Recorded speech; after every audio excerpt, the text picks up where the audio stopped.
naka-encounter ka no, ng cash and cash equivalents, so dalawang item yan na magkaiba, cash and cash equivalents. Take note, this is a very good form of financial asset. Okay? At isa rin yan sa tinuturing na current asset. Kung naalala mo or nakanood ka na yung ating discussion last time, isa yan sa mga tinuturing na current asset. Automatically, cash and cash equivalents are current assets. So ano ba yung cash? Okay, meron siyang characteristics, U and I. Okay? U and I, ikaw daw at ako. Akalax. O, di ba? Siyempre, wala namang sense tong review kung wala kang reviewer at kung wala ring reviewer. So, reviewing. So, mahalaga daw tayo sa isa't isa. Di ba? Okay, sumasabay tayo sa no? Jabin breakup. Diba? Kasi, di ba, no? Break na. Natin sino ano? James Reid. Okay. So, ano yung characteristics ng tinatawag nating cash and cash equivalents? So, ang characteristics niya is yun. Una, it should be unrestricted. So, yun yung description or feature ng cash itself. Yung pangalawa ay it should be immediately available. Okay? Pag sinabi natin immediately available, available saan? No? Meron lang isang basis. Immediately available to current operations. Kasi kapag long-term yan, restricted na yan or iba na usapan yan. So yan ang pinaka-primary feature ng FAR, no? FAR cash, unrestricted, and meron tayong immediately available to current operations. Okay, next. Sa cash, no, dalawang klase yan. Meron kang tinatawag na cash on hand at saka meron kang tinatawag na cash in bank. Tama po? Yung cash on hand, no, marami yan. No, nagsisimula sa PC tipid. Yan, ang tawag ko dyan ay PC tipid. So, sino yung PC tipid? Una, yung pinaka-famous na petty cash fund, followed by panukle, no, change fund. Next, pambayad ng buwis, taxes fund, okay, pampasahod sa tao, okay, payroll fund. So, ito, pampasahod sa tao, ito, BIR, pambayad ng buwis. Ito, coins, no, panukle, change fund.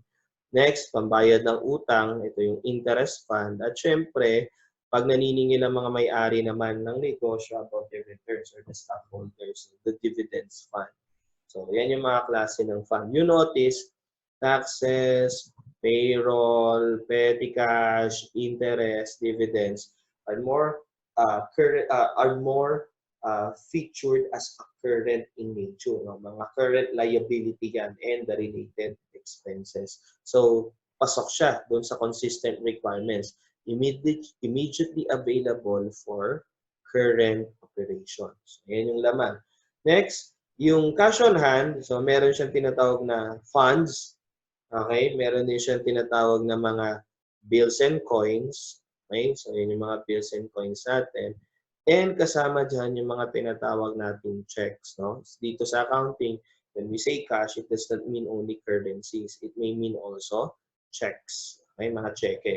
Sa cash in bank naman, of course, meron kang bank accounts or the company maintain bank accounts in various banks. It could be a checking bank account, no? For current operations. Meron namang savings bank account and other forms of bank accounts natin. So, yun yung tinatawag nating cash in bank. So, yan yung laman ng ating cash in bank for different scenario. Okay. Meron lang tayong mga dapat i-consider, no? Mga certain considerations with regards to cash. By the way, yung cash equivalent pala, no? Baka lang maitanong sa inyo, no? Ano tong cash equivalent? Cash equivalents are short-term. Wow, short-term yan, no? Highly liquid. So, drawing ako ng water to remind you that this is highly liquid investments. Okay? So, not necessarily po yan pera. These are forms of securities or investments that are short-term in nature and highly liquid investments. They are so near, okay, to their maturity. So, siguro, mga konting tabling na lang, maturity date na nila. So, yun yung sinasabi. No? From what? From acquisition date or purchase date. Okay? So, binili itong mga investments na to, no? Konting tumbling na lang, maturity na nila. And ano mangyari kapag maturity na? Itong mga investments daw na to, no? Easily convertible into cash. Plus, yung tinatawag daw na risk. Risk, syempre, lahat ng returns mayroong accompanied na risk. Yung risk related to that daw are insignificant in value. Okay, so yun yung mga tinatawag mong cash equivalent. So if you encounter a highly liquid investment, short-term in nature, that they are so near to their maturity from purchase or acquisition date and easily convertible into cash with insignificant value, please, they're called cash equivalents. Okay? For banking practices, no, and regulations here in the Philippines, the reference for so near to their maturity from acquisition date is a reference to PAS 7 for the statement of cash flow. At ang nakalagay doon, let's say, 3 months or less. So, itong 3 months or less na to, bunga ito una ng mga existing banking practices. Pangalawa, minention din kasi sa accounting standard. Let's say, meaning let's say, may mga possible scenario or references. Pero, general rule, 3 months or less from acquisition date is their maturity. You can classify them as cash equivalent. But please take note of that. It is not always the case. Kasi sabi ko nga, you have to consider existing banking practice. So what do you mean by that?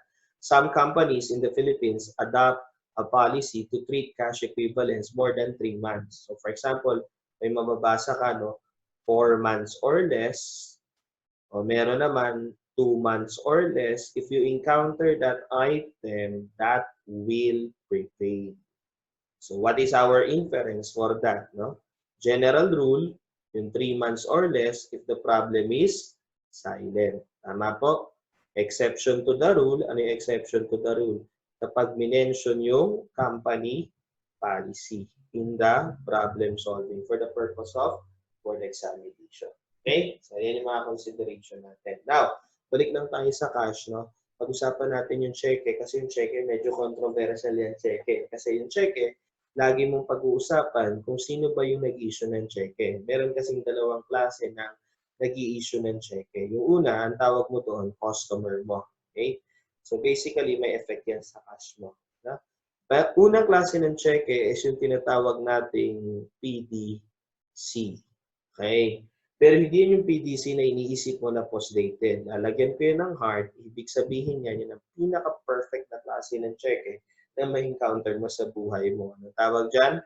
Properly dated check. No? Walang problema. Wala yung technicality yung cheque na yan. So yan ay isang properly dated check. No? Pag-uusapan natin is alamin natin if it is considered already cash of the company. Because remember, your customers bring sales to the company and eventually they bring what? Cash to the company also. So for this scenario, it's a yes. Diba? Parang ano lang, no? Event or contest.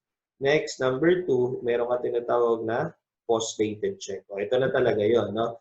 Pag sinabi mong post-dated, yung kanyang date, yung cheque, yung date ng cheque, occurs after the balance sheet date. So, pag ganon, ang gagawin mo, hindi pa siya cash ng company. It is still a receivable. Why? Kasi hindi pa siya unrestricted. Meaning, si customer pa rin ang may kapangyarihan, power, or authority to disburse cash drawn from that fund. So, kung pwede niyang i-withdraw any moment yung buong laman ng cash na yun. And eventually, mawala sa iyo yun. No? So, eventually, pag pinresent mo for collections or deposits, baka magulat ka na lang, walang laman yung bank account na yun. So, may mga ganon na instances. Kaya, technically, they are not yet still part of the cash of the company. Kasi, sa problem solving, minsan mapapansin mo, lalo na sa auditing problem, may mga accountant na or bookkeeper, no, excited, nakatanggap ng cheque ng company, nire-record agad as cash. Kaya nga na na-mention ko, hindi pa siya cash. Next. Yung isa naman, ang tawag natin dyan is yung mga undelivered checks. Okay? So, customer to, undelivered, meaning may check na pin-repair si customer pero hindi pa nadi-deliver sa iyo. So, is it cash of the company? Hindi pa. Kasi undelivered or ang tawag ng iba dyan ay unmailed check ni customer is not yet cash of the company. Logic will tell you simply, wala kang hawak na check. So, wala kang i-convert into cash. Okay? So, yun yung logic behind that. So, hintayin mo na ma-present sa'yo, ma-deliver sa'yo ni customer. Okay. Next, number 4. Meron naman tayong mga tinatawag na stale check. So, ano naman yung mga stale check?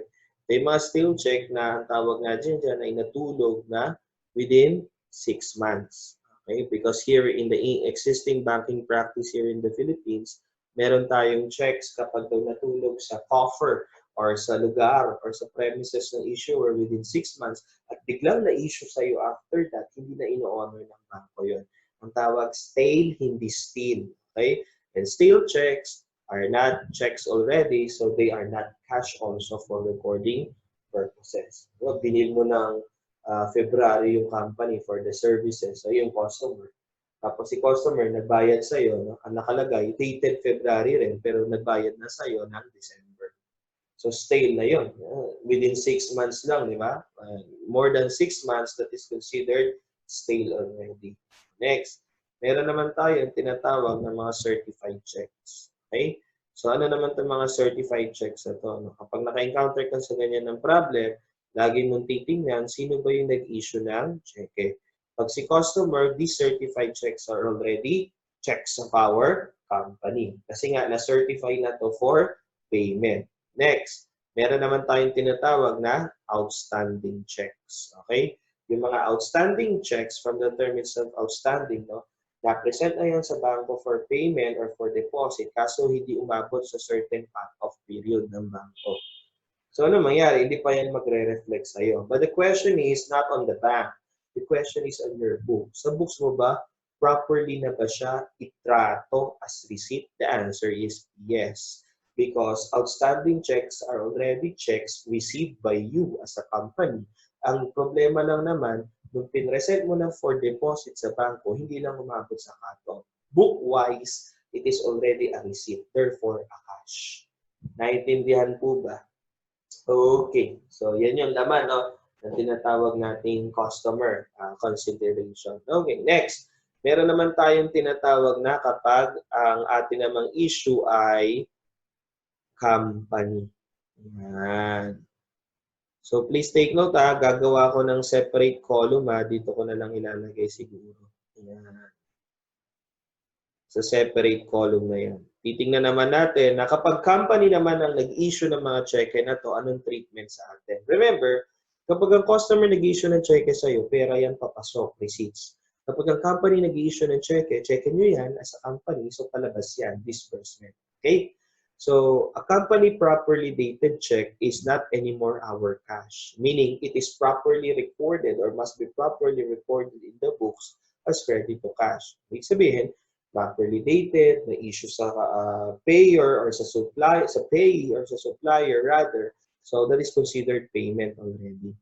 A company's post-dated check, kung nag-issue ka ng cheque sa babayaran ng supplier, kaso ang date ng cheque after the balance sheet date pa, so technically, pera mo pa yan. Kasi kahit na nasa kamay na yan ni supplier, hindi niya yan kayang ma-convert into cash or neither ma-deposit sa kanyang bank account at ma-credit not until dumating yung date na yun ng cheque. Therefore, pag company's post-dated check, cash pa ng company. Naintindihan?